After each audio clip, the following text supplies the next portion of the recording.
I'm 73 years old, and I'm about to tell you something that might make you uncomfortable. Everything you think you know about getting older, about success, about having time later, is wrong. And the people who should have told you this, society, school, even family, either didn't know or never told the truth. I'm not saying this to sound wise. I'm saying this because I'm running out of time, and you still have a choice. At 52, I had what doctors call a cardiac event. That's a polite way of saying my heart tried to kill me.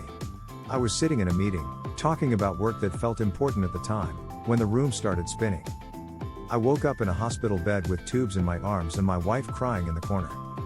The doctor said I was lucky. And he was right. Because lying there, I realized something terrifying. I had spent my entire life on autopilot. I wasn't really living.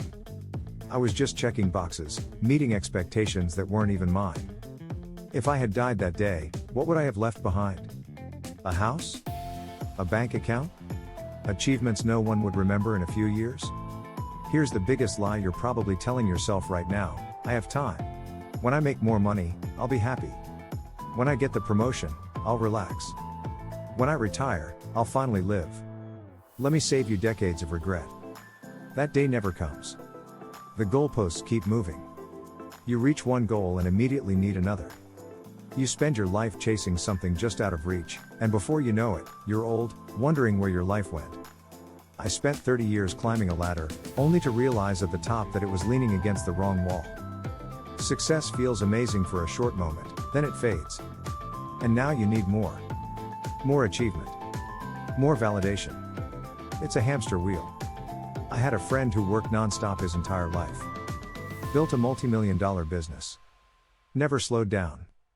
At his funeral, his son said, "My father was successful, but I barely knew him." That sentence should scare you.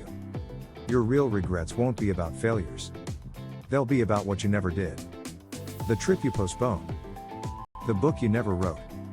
The people you didn't spend time with. My father died suddenly when I was 45. We always said we'd talk later, when I was less busy. Later never came. My biggest regret isn't something I did wrong. It's all the Sundays I didn't call. The dinners I skipped. The moments I assumed would always be there. After my heart attack, I changed everything. I stepped back from work. I started saying no to things that didn't matter and yes to things I had postponed for decades. And here's what I learned. What matters is painfully simple. Time with people you love. Work that feels meaningful to you. Experiences, not possessions. Being present. I know this sounds obvious. When I was younger, I would have rolled my eyes. But sacrificing what matters for what doesn't is the biggest mistake you can make. So here's a question I want you to answer honestly. If you died tomorrow, would you be satisfied with the life you've lived so far? Not impressed. Not successful. Satisfied. If the answer is no, then what are you waiting for? What are you doing that's so important you're willing to gamble your one life on it? If I could talk to my 30-year-old self, I would say this. Stop trying to impress people who don't matter. Stop trading your health for your career. Stop postponing joy. Call your parents more often. Take the trip. Do the thing that scares you. Say no to what drains you and yes to what fulfills you. Not someday. Now. Because the perfect time never comes. I'm 73 years old, and the happiest years of my life came after I realized time is limited. Don't waste decades learning this.